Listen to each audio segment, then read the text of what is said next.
Aujourd'hui, je vais vous parler d'un sujet très personnel qui nous concerne tous à un moment ou à un autre de notre vie. Combien de temps attendre pour parler à notre ex après silence radio? Je sais que cela semble être un sujet compliqué, mais je vous promets de vous guider dans ce processus. Je sais que vous êtes ici parce que vous vous posez probablement cette question en ce moment même. Vous êtes confus, n'est-ce pas? Ne vous inquiétez pas, vous n'êtes pas seul.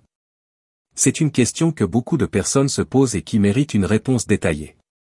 C'est pourquoi vous devez continuer à regarder cette vidéo. Parce que le bon moment pour commencer à parler à votre ex peut être déterminant pour réussir. Si vous essayez de parler trop tôt, vous risquez d'aggraver les problèmes et de compromettre la réconciliation.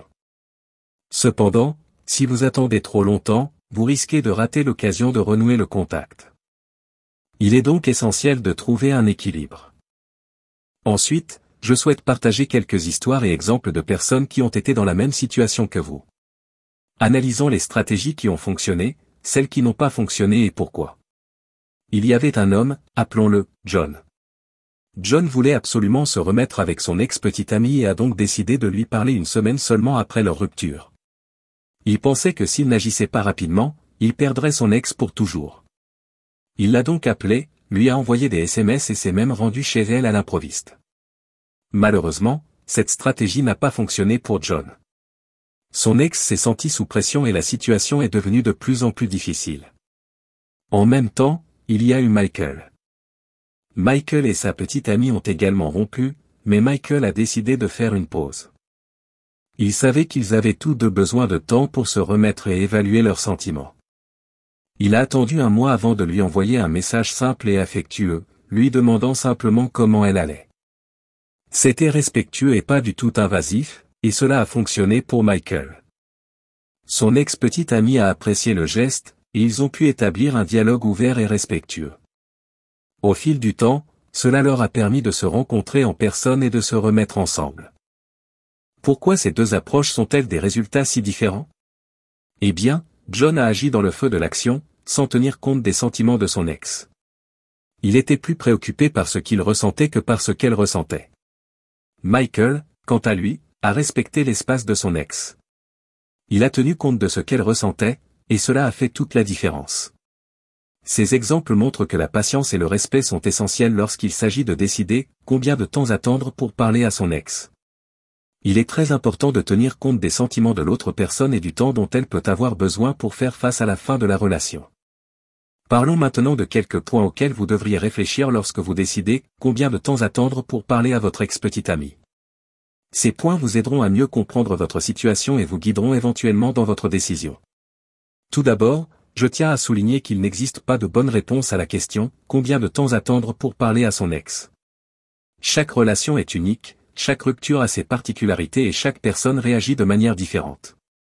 Ce qui fonctionne pour une personne peut donc ne pas fonctionner pour une autre. Cependant, il y a quelques éléments à considérer avant de prendre cette décision. Le premier est la façon dont la rupture s'est produite. La décision a-t-elle été prise par vous deux ou a-t-elle été unilatérale? La rupture a-t-elle été pacifique ou y a-t-il eu des conflits? Comprendre comment tout s'est terminé peut vous donner une idée du moment où vous devez essayer de reprendre contact. Le second point concerne votre état d'esprit. Avez-vous eu le temps d'assimiler la rupture? Comment pensez-vous que votre ex se sent en ce moment? Si vous êtes encore très contrarié ou blessé, vous devriez probablement attendre un peu plus longtemps. Le troisième point consiste à respecter l'espace de l'autre. Avant d'essayer de parler à nouveau, il est essentiel de se demander si l'autre personne est prête à le faire.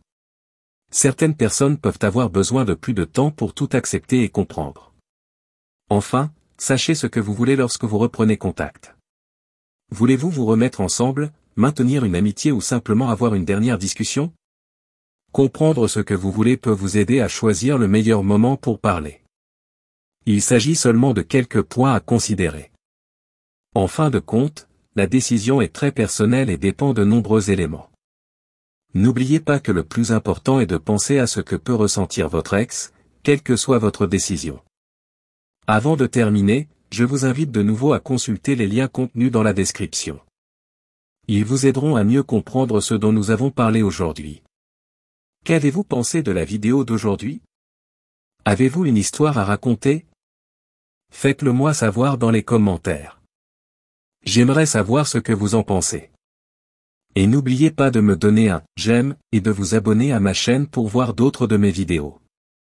À bientôt et n'oubliez pas respecter votre temps et celui de votre ex. Rien n'est plus précieux que votre tranquillité d'esprit et celle de votre ex. Restez en bonne santé.